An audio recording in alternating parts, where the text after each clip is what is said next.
Good morning students. आज हम accountancy में अगला टॉपिक करेंगे, वो है पास्ट एडजस्टमेंट। हमने कई बार ये नोटिस किया होगा कि जब हम बुक्स ऑफ अकाउंट्स को क्लोज कर देते हैं तो हमें पिछले साल की कुछ एरर्स नज़र आती हैं, कुछ ओमिशंस नज़र आते हैं, मिस्टेक्स नज़र आती हैं। मिस्टेक्स कैसी हो सकती हैं, जैसे कि इंटरेस्ट ऑन कैपिटल ओमिट कर दिया, इंटरेस्ट ऑन ड्राइंग ओमिट कर दिया, या हमने इंटरेस्ट ऑन कैपिटल या इंटरेस्ट ऑन ड्राइंग्स को हायर रेट पे दे दिया या कम रेट पे दे दिया। कई बार हम प्रॉफिट को रॉन्ग रेशो में डिवाइड कर देते हैं, गलत रेशो में डिवाइड कर देते हैं। तो इस तरीके की बहुत सारी मिस्टेक्स हमसे हो जाती हैं। तो उसका करेक्शन कैसे करना है वो अभी हम सीखेंगे। तो इस तरीके की जितनी भी एरर्स है उसको रेक्टिफाई करने के लिए एक एडजस्टमेंट एंट्री करनी पड़ेगी, वो भी कैपिटल अकाउंट से।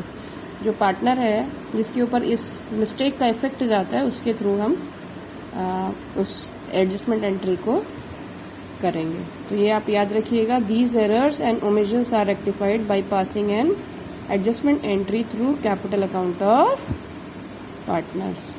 अब मैं आपको एक क्वेश्चन सॉल्व करके दिखा रही हूँ, फिर हम इसको आगे करेंगे। नेक्स्ट क्वेश्चन, यहाँ पे ये क्वेश्चन नंबर 57 है आपकी जो टीएस ग्रेवाल बुक है, उसमें प्रैक्टिकल प्रॉब्लम्स में जो क्वेश्चन दिया हुआ है वो एक सिंपल सा क्वेश्चन से हम स्टार्ट करेंगे। Riya, Mona and Nisha shared profits in the ratio of 3:2:1। ये जो पार्टनर्स हैं प्रॉफिट किस रेशियो में शेयर करते हैं, हमेशा 3:2:1 में।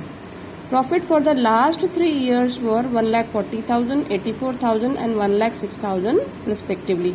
ये पिछले 3 साल का प्रॉफिट हमें दिया हुआ है। These profits were by mistake distributed equally. अब यहाँ पे देखिए मिस्टेक हो गई है कि ये जो 3 साल का प्रॉफिट है, मतलब पिछले 3 साल से जो प्रॉफिट है वो इक्वल डिवाइड कर रहे थे, जबकि इनका रेशियो है 3:2:1। The error is now to be rectified, give the necessary rectification journal entry. तो हमें क्या करना है इसके आंसर में, यहाँ पे देखिए आप, सबसे पहले तो हम 3 साल के प्रॉफिट को टोटल कर लेंगे। प्रॉफिट को जब हम टोटल करेंगे तो इसका टोटल आ जाएगा 3,30,000।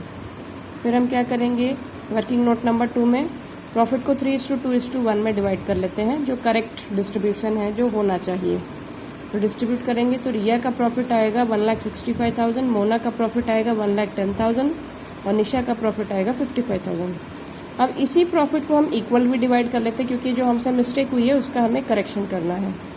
तो हमें इससे ये पता चल गया कि जब हमने डिवाइड किया इक्वल तो 1,10,000 ईच पार्टनर आ रहा है, यानी कि हर पार्टनर को 3 साल का जो प्रॉफिट है 1,10,000 दिया है, जबकि मिलना ये चाहिए।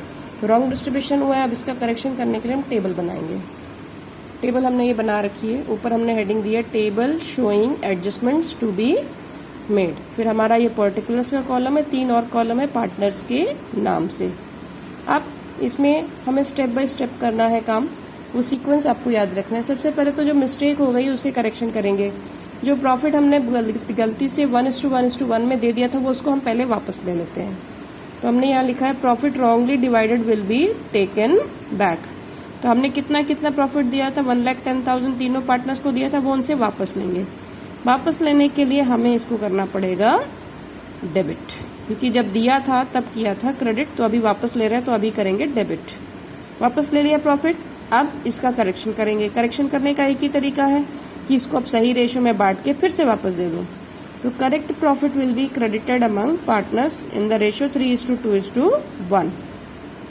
तो हमने अपने वर्किंग नोट में डिवाइड करके रखा हुआ है, वहां से हम देख के इसके फिगर्स को डाल देंगे। तो 1,65,000 दे दिया, यहाँ पे 1,10,000 दे दिया, यहाँ पे 55,000 दे दिया। अब हम इसको करेंगे क्लोज। तो जब हम क्लोज करेंगे तो हमें इस तरीके से क्लोज करना है। यहाँ पे देखिए आप, रिया से हमने 1,10,000 रुपीज लिए हैं और उसको दिए कितने हैं, 1,65,000। तो यहाँ पे जो डिफरेंस है दोनों का वो है 55,000 और मैंने यहाँ नीचे क्रेडिट लिखा है। क्रेडिट कैसे आया, अगर आप देखेंगे डेबिट कितना हुआ है 1,10,000, क्रेडिट कितना हुआ है 1,65,000। तो जो डिफरेंस है वो 55,000, लेकिन जो 55,000 बचा वो किस में से बचा है, इसमें से। तो ये क्या हो रखा है, क्रेडिट, तो हम लिखेंगे क्रेडिट। फिर हम मोना को करेंगे तो मोना में कोई डिफरेंस नहीं आ रहा है, 1,10,000 उसको उससे वापस लिया था, 1,10,000 उसको दे दिया, तो सब इफेक्ट हो गया 0। निशा के में देखिए हमने उससे 1,10,000 वापस लिया था, मगर दिया उसको केवल 55,000 है, तो 55,000 अभी भी बच रहा है। ठीक है, तो यहाँ पे ये हो गया डेबिट। ये डेबिट कैसे हो गया, यहाँ पे देखिए ये 1,10,000 क्या हो रखा है, डेबिट, और 55,000 क्या हो रखा है, क्रेडिट। तो हम डिफरेंस तो हमने निकाल लिया 55,000, लेकिन ये 55,000 किससे बचा, इससे। ये अमाउंट क्या है, डेबिट हो रखा है, तो हम यहाँ पे करेंगे डेबिट। अब ये डेबिट और क्रेडिट लिखने की ज़रूरत क्यों पड़ गई, ये इसलिए लिखा जाता है, इससे हमें ये पता चलता है कि जब हम जर्नल एंट्री पास करेंगे तो ये पर्टिकुलर पार्टनर उस एंट्री में डेबिट होगा और ये वाला पार्टनर क्रेडिट होगा। वो आपको हर क्वेश्चन में डिफरेंट मिलेगा जब आप सॉल्व करोगे तब। आज हमने एक क्वेश्चन सॉल्व किया है, तो अब मैं इसको जर्नलाइज कर रही हूँ। इसकी एंट्री बनेगी Nisha's capital account debit to Riya's capital account. क्योंकि क्वेश्चन में कोई इन्फॉर्मेशन नहीं थी तो हम ये मान के चल रहे हैं कि यहाँ पे पार्टनर्स के कैपिटल अकाउंट फ्लक्चुएटिंग है। तो जो 55,000 हमारा अमाउंट आ गया, हमने इसको लिख दिया और इसका हम नरेशन लिख देंगे, being profit wrongly divided now rectified. ये हमारा आज का पहला क्वेश्चन था। आप इसको एक बार खुद से सॉल्व करके देखिए, फिर हम अगला क्वेश्चन नेक्स्ट डे सॉल्व करेंगे। We will stop here.